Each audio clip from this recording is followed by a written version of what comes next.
మేము వెళ్ళాలంటే నువ్వు పాలు తేనెలు ప్రవహించే దేశం ఏదైతే మాకు ఇస్తానన్నావో ఆ దేశంలోకి మేము ప్రయాణం చేయాలంటే ఆ దేశానికి మాకు మధ్యన ఈ యెరికో పట్టణం అనేది అడ్డుగా ఉంది. ఈ అడ్డు కలిగిన ప్రాంతం నుంచి మేము ఆ ప్రాంతానికి వెళ్ళాలంటే దీన్ని జయించాలి అని దేవునికి మొరపెడుతున్నారు. ఏదైనా సరే నీకు అడ్డు ఉంటే, ఎంత పెద్ద గొప్ప సమస్యని ఎదుర్కొంటానా నిలబడినప్పుడు, ఎంత పెద్ద ఇబ్బంది అయినా సరే నీ ఎదురుగా నిలబడినప్పుడు నువ్వు ఆత్మవిశ్వాసంతో ప్రార్థన చేస్తే ఆ ప్రార్థనకు దేవుడు ప్రతిఫలం ఇస్తాడు. ఆ యెరికో కూడా చాలా పెద్దది. యెరికో పట్టణం చాలా పెద్దది.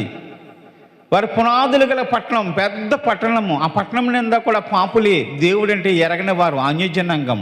యెరికో పట్టణం పెద్ద పట్టణం, అది పెద్ద ప్రాకారములు కలిగిన పట్టణం. ఆ యెరికో పట్టణపు ప్రాకారముల మీద 2 రథాలు తప్పుకునేంత వైశాల్యము కలిగింది. వెళుతుంటే మరి చూస్తుంటే భయంకరమైన కోట. మనం అక్కడక్కడ చూస్తుంటాం పూర్వపు కోటలు. ఆ రోజుల్లో ఎంత తెలివితేటలతో ఎంత గొప్పగా కట్టారండి. ఇటువంటిది ఈ రోజున మనం కట్టగలుగుతామా? పూర్వపు ఇళ్ళు చూస్తే మనకు ఆశ్చర్యం కలుగుతుంది.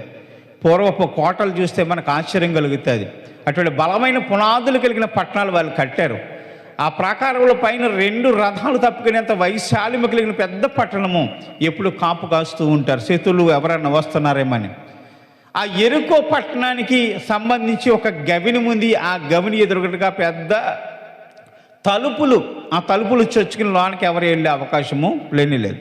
అటువంటి పట్టణం దగ్గరికి వచ్చి వారు చూస్తున్నారు, ఎలాగ ఈ యొక్క పట్టణం నుంచి మేము తప్పించుకుని ఈ ప్రజల మధ్యలోంచి మేము ఆ ఇజ్రాయేలు దేశమైనటువంటి పాలు తేనెలు ప్రవహించే దేశమైన కనాను దేశానికి ఎలా వెళ్ళాలి? ఆ సమస్య వాళ్ళు దేవుని దగ్గరికి తీసుకొచ్చారు. దేవుని దగ్గర అడగటం మొదలుపెట్టారు. ఏమని అడిగారు? నాయనా, నువ్వు వెళ్ళమన్నా, పాలు తేనెలు ప్రవహించే దేశంలోకి వెళ్ళమన్నావు. అయితే ఈ సమస్య మా ఎదురుగా నిలబడి ఉంది. ఒక పెద్ద కోట, దాన్ని దాటుకుని వెళ్ళాలి, శత్రువులను జయించుకుని వెళ్ళాలి.